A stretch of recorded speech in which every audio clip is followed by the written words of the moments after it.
নজর রাখবো পরবর্তী সংবাদে। ফের গোপন সূত্রের ভিত্তিতে অভিযান এবং অভিযানকালে উদ্ধার করা হলো বিপুল পরিমাণে গাঁজার চাষ এবং সেই চাষকে ধ্বংস করা হয়।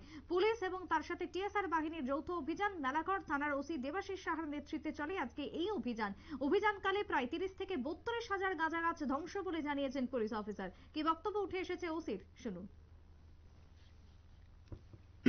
আজকে আমরা মেলাঘর থানার অফিসার এবং স্টাফ এবং থিয়েটার পার্সোনাল নিয়ে গোপন খবরের ভিত্তিতে কিছু গাঁজা চারা গাছ আমরা ডেস্ট্রয় করি বানিয়াছড়া এবং জেলচুরি পঞ্চায়েতের আন্ডারে ফরেস্টাল ল্যান্ডে। কতগুলো গাছ হয়? অনুমান 30-32,000 চারা গাছ হবে। এই ধরনের অভিযান কি আগামী দিনে থাকবে? হ্যাঁ, এই ধরনের অভিযান আমরা কন্টিনিউ চালিয়ে যাব। আপনারা শুনলেন পুলিশের বক্তব্য। তবে এই যে অভিযান চলছে, এই অভিযানের মধ্য দিয়ে আগামী দিনে যারা চাষ করছেন সেই চাষ যাতে রোখা সম্ভব হয় সেই দাবিটাও উঠতে শুরু করেছে রাজ্য থেকে।